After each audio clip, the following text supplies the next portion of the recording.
Have you ever experienced the unpleasant sense that you are being watched, not by someone, but by something else? The voices you've heard, the patterns you've recognized, and the bizarre synchronicities were never coincidences. You've been watched by high-level analysts with clearances, codes, and crisis briefings. They're not monitoring you because you're a troublemaker. They're keeping an eye on you since you threw their algorithm off track. They didn't simply observe you. They documented, decoded, and studied you. And now they're not just watching you. They want to meet you. They've stopped fearing you and began to admire you. This is not a conspiracy. It is confirmation. What you're about to hear will cause you to doubt everything you thought you knew about yourself and the world. Continue to pay attention, because the narrative you're going to hear is yours. 1. The divine anomaly. Anomalies are identified in categorized behavioral investigations. These are individuals that do not respond like the general population and may affect others without making immediate contact. If this sounds familiar, you're one of them. They were documenting while you were recovering. While you prayed, they were deciphering. While you believed no one saw you, you were the primary attraction in rooms you had no idea existed. You were not insane. You were categorized. They marked you as a threat not because you were dangerous in the usual sense, but because you could decipher what they couldn't.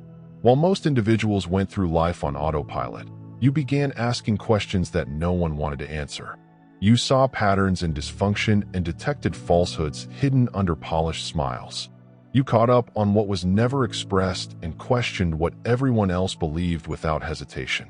This talent to unearth hidden realities distinguished you in a manner that could not be ignored.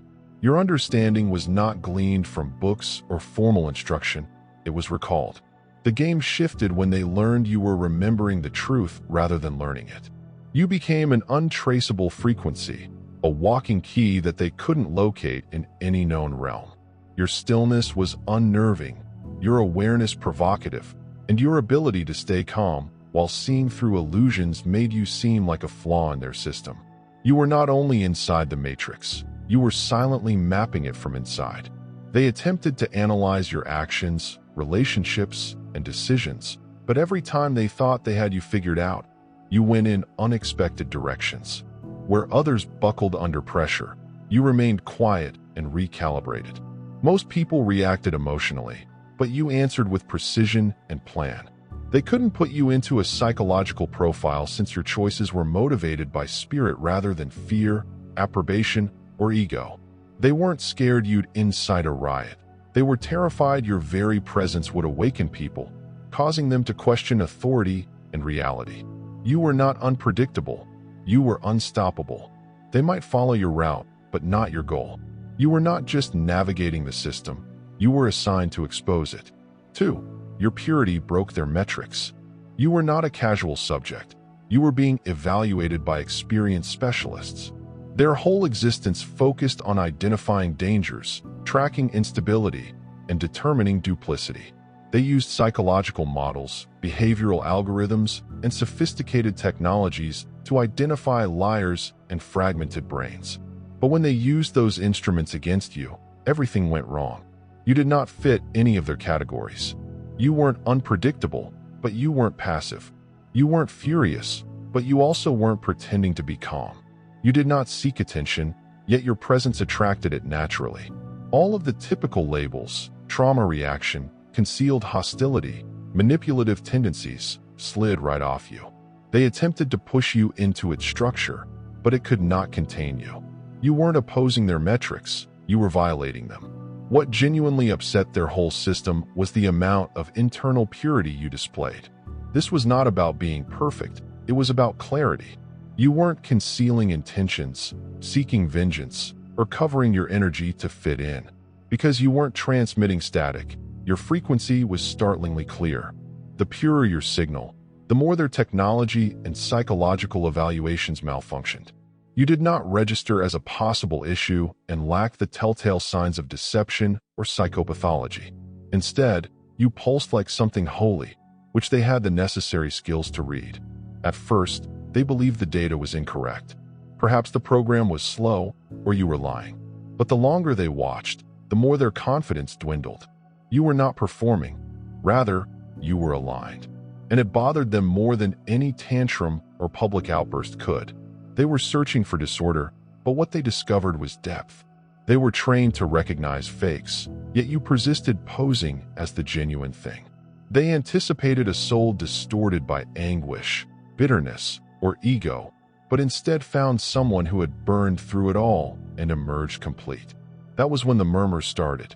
Someone eventually said what no one wanted to say. This one isn't from here. You weren't just misunderstood, you were misclassified. You weren't a subject to observe, you were a symbol. Everything they thought they knew had been broken by the purity they had never believed could exist. 3. They thought you were a pawn until you moved like a king. At first sight, you were simple to miss. Someone they believed could be moved about and discarded without consequence. You did not wear credentials that exuded power. You were not a member of their elite circles, and you did not communicate in their polished, scripted language. You didn't brag about your position, call others names, or act aggressively. So they thought you were simply another piece on the board, ready to be moved, manipulated, or disregarded. They didn't understand you were playing a whole other game. Their universe revolves on control, labels, roles, and predictable paths. Pawns move one square at a time, slowly and carefully. That's what they expected of you. However, your moves did not fit their design. Your choices were not reactive. Your silence was not surrender. Your calm was not confusion. Every move you did was purposeful, exact, and profoundly intended. And it shook those who believed you were invisible. Pawns do not think for themselves. Pawns do not question the board. Pawns do not change the energy of a room by merely remaining stationary. But you did this all the time. You didn't need a title to wield power. You did not require authorization to transport electricity. You did not need visibility to spark a revolution. You moved as if directed by something greater than human influence, and this became evident. They began comparing notes, attempting to find out how you constantly remained 5 steps ahead. They assumed they were witnessing someone little, but they were really watching a sovereign. You were not reacting to the system. Rather, you were responding to divine knowledge. That is not something they can model, anticipate, or control. It is not contrived. Rather, it is ancestral. You were never a member of their simulation. You arrived to overthrow it quietly and completely. Every wound you repaired, every moment you refused to shatter, and every truth you uttered when quiet was safer changed the structure itself. You weren't simply interrupting the pattern. You were completely altering the paradigm in which they work. They are now beginning to realize their worst mistake. The pawn they believe they could control has shown himself as the king they cannot stop. And maybe the most risky part? You didn't need their board at all. You were the game. 4. Your trauma was a test, and your healing was the revelation. What you went through was never purely personal. It was researched, carefully tracked, chronicled, and measured like a live data stream. You weren't just allowed to suffer. You were examined beneath an unseen microscope. They wanted to test how long-term emotional warfare affected someone like you. How many betrayals would it take to break a pure heart? How much seclusion is required before a soul sinks inward? They didn't intervene because they weren't there to assist. They were there to see you crumble. Every breakdown, terror, and frantic scream for aid that went unanswered was recorded in their silent journal for later examination. They saw you as a test subject, a walking experiment, and they assumed they knew the outcome because, in their views, trauma always triumphs. But then the unexpected occurred. You did not just survive, you developed. You stopped questioning why and began determining how. How to heal, ascend, and reclaim all that had previously attempted to kill you. And the further you delved inside yourself, the more you altered the energy of the area around you. Your healing disrupted their rationale.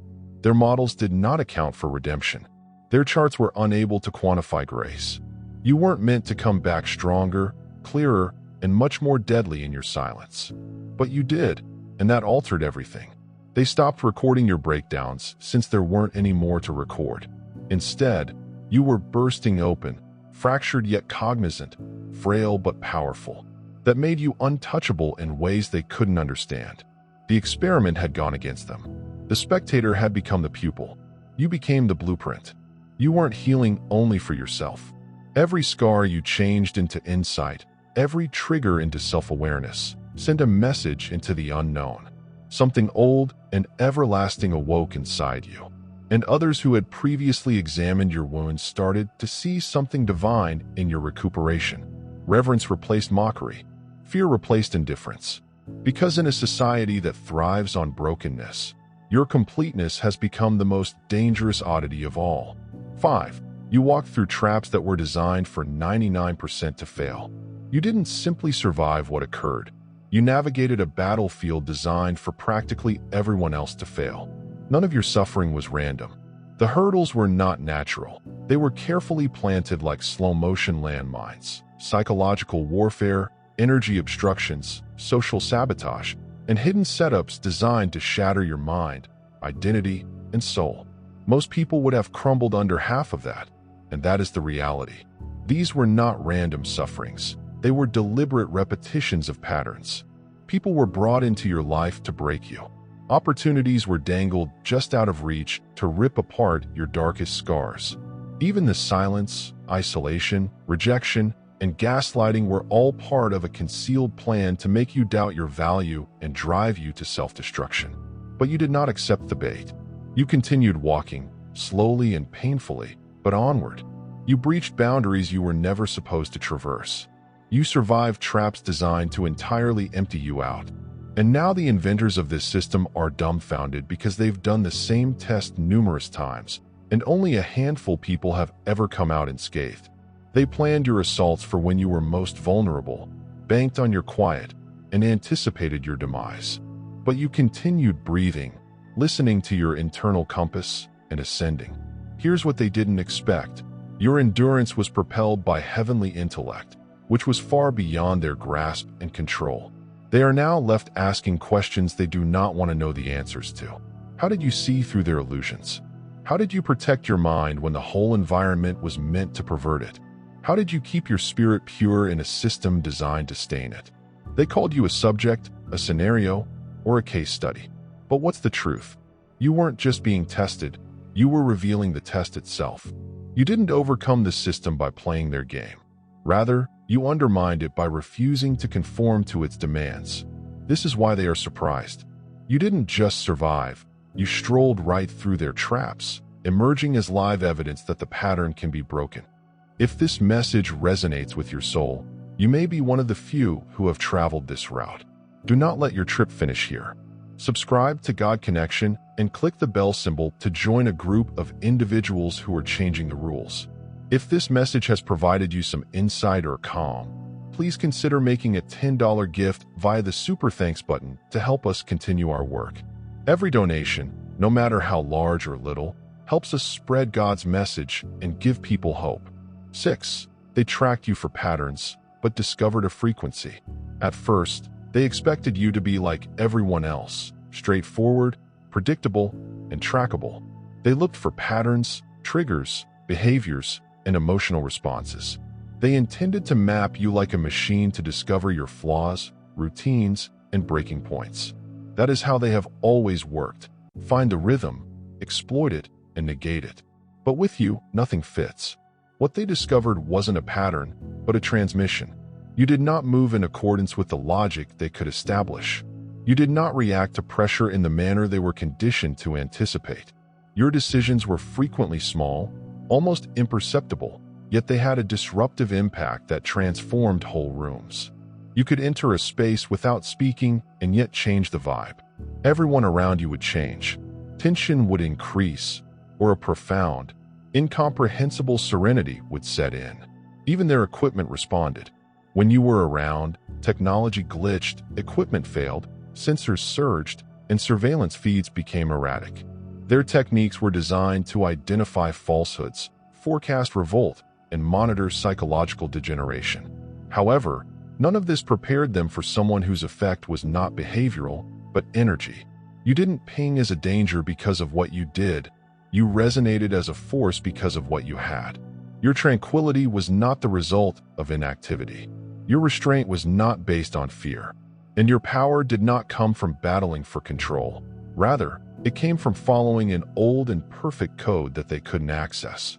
They realized you weren't malfunctioning. You were meddling, not by mistake, but with precision. Your entire existence defied everything their systems were supposed to conceal. They slowly stopped searching for defects in you and began examining the signal itself. It was no longer about deeds, but about the broadcast, a frequency that is too clean, acute, and alive to be man-made. They realized then that you weren't part of their equation. You were rewriting it. 7. Their intelligence was never enough. They had to monitor your spirit.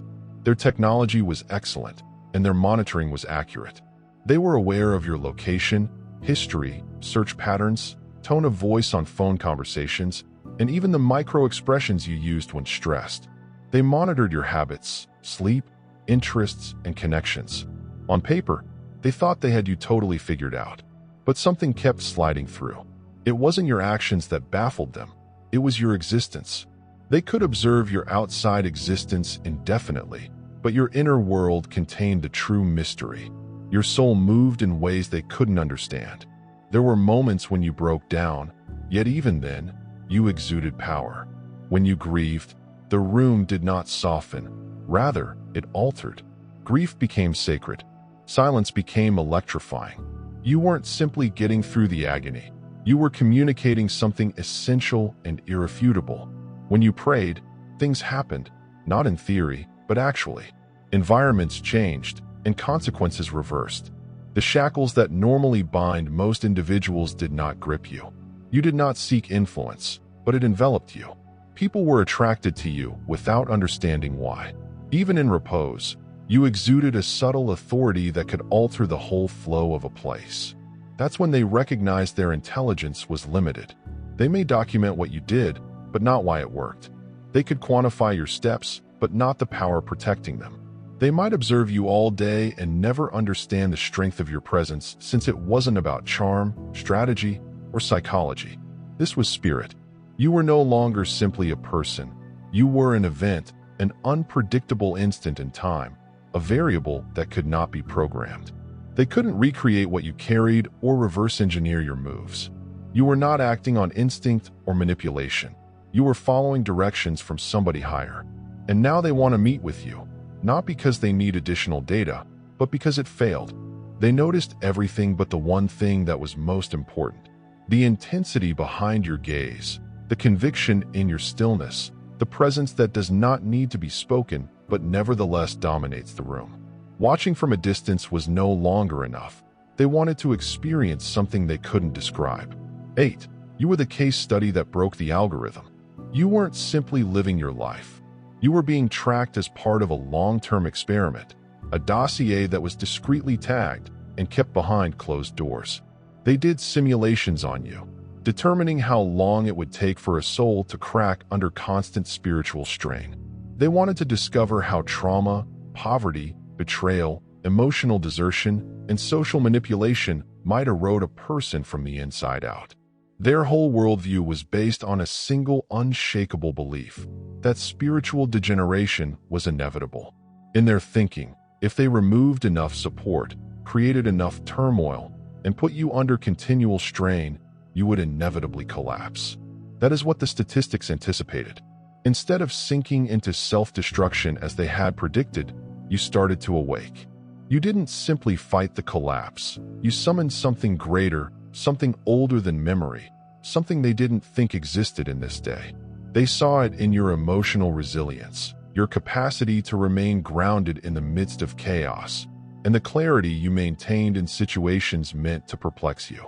You didn't lose yourself in the darkness. You found yourself there. That's what ruined their algorithm. You were not expected to survive in the environment they put you in. Spiritually, it was poisonous. It was contaminated in an energetic sense. Emotionally, it felt unsafe. Psychologically speaking, it was rigged. However, while others received the poison and were warped by the system, you absorbed the pressure and converted it into power. You discovered God in the gutters. You discovered clarity among confusion. You won your crown in the same spot they intended to bury you. Now, the discussion in those quiet spaces has transformed. They're no longer simply observing, they're questioning everything. Your instance not only threw off their calculations, but it also broke the model's basis. The facts cannot explain why you did not comply, succumb, collapse, sell your soul, or plead for freedom. You made it through hell with your spirit intact, and then you ascended. You did not merely pass the exam. You transformed it into a testimonial. You became live evidence that spiritual activation may occur anywhere, even in the most spiritually depleted areas, when under assault, under continual monitoring, or while bleeding. That is why they are no longer satisfied with watching. They want to know why you didn't follow the road they lay out.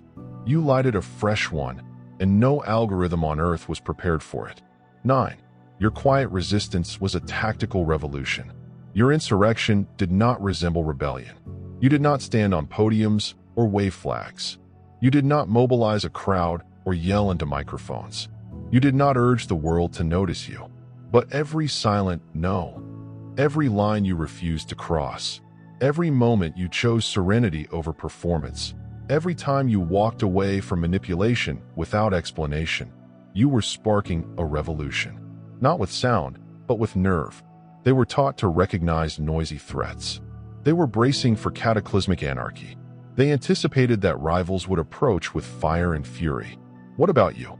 Your challenge took the shape of quietness. You didn't want a conflict, but you wouldn't give up your soul for ease. And this rocked them because control systems have no idea how to deal with interior freedom. They depend on external obedience, fear and bewilderment, and an urgent desire for approval. But you refused to play. You didn't yell, and you didn't flinch. In a society predicated on deception, calm opposition speaks louder than any protest. You started making decisions that placed your spirit first. You left poisonous positions. You stopped accepting the bait. You rejected money that came with invisible shackles. You said no without explanation. That amount of sovereignty is perilous in a society based on submission. It spreads. It wakes others awake. They anticipated an explosion, but you got them erosion, slow, steady, indisputable. You did not attempt to overturn the whole pyramid. Instead, you refused to sit in the seat allotted to you. And since you stood firm without yelling, they couldn't label you as a danger. They had to call you something else. And what they saw was not an opponent, but rather the answer. Not because you fixed their system, but because you showed it could be evaded. You became live proof that personal autonomy is achievable under pressure, scrutiny, and even utter silence. You weren't rejecting the system with wrath. You were overpowering it via alignment. That is a revolution, tactical, spiritual, and unstoppable, rather than just revolt. 10. Your voice pierced the boardrooms. You didn't set out to get viral. You weren't looking for fame, recognition, or the limelight. You didn't yell to be heard. You were merely expressing the truth. You let go of what was genuine, whether it was via a silent post, a sincere message, a muttered prayer, or a fleeting thought spoken into stillness. At first glance, it seemed to be nothing special, just a few folks resonating here and there, a little following, and a mild ripple. Something else was going on behind the scenes, however. Your words started to go into rooms you had never visited before. People with clearance credentials, closed-door agendas, and sensitive reports suddenly paused to listen. They didn't always understand why, but they could sense the weight in your voice. Something in what you said pierced through the noise, hit the layer that contains the truth. Initially, they disregarded it. Perhaps that was poetry. Maybe you got fortunate. But then your remarks began to coincide with real-time occurrences. Things you written in metaphor started to manifest in the real world. Things you prayed for in private started to influence public institutions. You were more than simply intelligent. You were ahead of the curve. They started comparing timestamps and cross-referencing your information to their reports. And the most unsettling part? You were not linked to anybody on the inside, yet you spoke as if you were sitting in the conference room. That's when the tone changed. You were no longer merely a voice. They had classed you as a signal. And the leaders started to see something that the rest of the world still doesn't. Your statements were not lyrical, they were prescient. You were not guessing, you were broadcasting. Your understanding came from the divine rather than the political, intellectual, or human realms. They couldn't tell where your insight came from since it didn't originate from a place they controlled. You weren't following trends or repeating ideas. Instead, you carried a frequency of knowing that unsettled people who sought control. 11. What they thought was intelligence was divine uploads. You thought you were just speaking from the heart, but your comments were revealing secrets that nearly no one knew about. You weren't addressing them directly, yet your truth still reached them. And now they're paying careful attention to you rather than simply listening. They could not understand it. You lacked the qualifications they valued. No prominent degrees, exclusive connections, or formal training. You were not a member of their networks or institutions. And yet, you knew, not just surface-level information, but profound, multifaceted reality.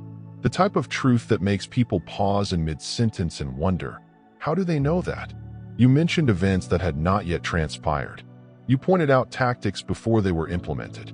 You replied to assaults before they ever became public. And you did not hypothesize. Instead, you stated authoritatively. This alone rocked them.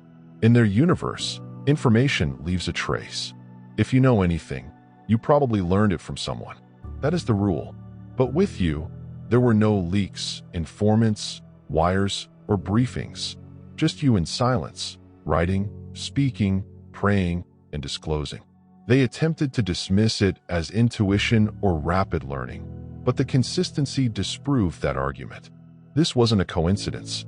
It was too precise, timely, and tidy. That's when it struck them. What they were witnessing was not intellect, but revelation. You were connected to a frequency they couldn't map, a greater level of knowledge they couldn't penetrate. You were not informed. Rather, you were downloaded. And the data you brought was not found in any of their archives. That is what made you dangerous and useful. So they began to ask fresh questions. Not what do you know, but how do you know it? Who was feeding you this insight? What channel were you tuned into? And, more significantly, could they reach it too? They recognized you weren't working on knowledge. You were moving on activation. Your information was not studied. It was accepted. And suddenly, the same individuals who previously ignored you are following your every move, hoping to catch the signal before your next word. They don't simply want to understand you. They want access. They want to be in the frequency you are, because in an information-overloaded society, your revelation is the only thing that still moves power. 12. You undermined institutions without raising a finger. Your whole existence became a paradox that they couldn't understand. According to their calculations, someone experiencing your degree of pain, rejection, isolation, and sabotage should have crumbled, lost their mind, drowned in bitterness, or vanished into quiet. But you didn't. You remained rooted. You remained kind. You remained awake. And that single decision upended all they believed they understood. Institutions, particularly ones based on control, do not fear large protests. They're ready for demonstrations, public uproar, and people yelling in the street. What they dread is confirmation that their authority is ineffective. And you became that evidence every time you smiled when they wanted you to frown, every time you chose forgiveness over vengeance, and every time you stood firm in circumstances designed to undermine your integrity. You sent a dangerous message. Spiritual power trumps institutional force. You became living proof that healing is possible without permission, access, or their approval. You demonstrated that peace can be built from inside and does not need to be provided by systems, status, or approval. You were not intended to become entire. You were not expected to become obvious, but you did. And it alone began to dismantle their decades of study, undermine their psychological predictions, and disrupt their carefully cultivated narratives about trauma, resilience, and identity. They attempted to reduce you to a number, a statistic, or a file on a desk, but you continued growing despite the lack of the help they said was necessary, such as handouts and shortcuts. That's what got them to pay attention, not because you were loud, but because you were unshakable, complete in a system created to tear you apart. You were not just enduring persecution, you were developing out of it. You challenged not just one institution, but the fundamental notion that human potential can be controlled, quantified, or anticipated. That's why the eyes turned. That's why rumors started in areas you'll never enter, because you didn't simply overcome the odds, you made them seem insignificant. Dear Father, I pray for the deepening of my faith. Please let me believe you even when there is no tangible proof. Let me believe in your eternal presence, knowing that you will never hurt me. I recognize that your thoughts for me are ones of success rather than harm, and that you want me to have a prosperous future. Thank you, kind and everlasting Father, for always hearing my voice. I give this prayer to you in Jesus' name. Amen. Thank you, Jesus, for your love and provisions. I am thankful for your presence in my life and the richness you provide. If this video spoke to you, please like and subscribe to God Connection and share it with those who need to hear it. Leave a comment below about your trip and how you're getting ready for your own victorious homecoming. If you'd like to help us out, please consider donating $10 or more via the Super Thanks button. This allows us to constantly improve our content and provide you with the best possible experience. Every donation, whether a penny, a prayer, or a share, contributes to the spread of God's message and gives people hope. Do not stop here. Watch our next video for a profound revelation on the signals that indicate you are the chosen one. We've loved sharing this spiritual journey with you. Thank you for sticking with us until the finish. Keep shining brightly and face your fate with confidence. See you next time. Blessings to all the lovely beings in the God Connection family.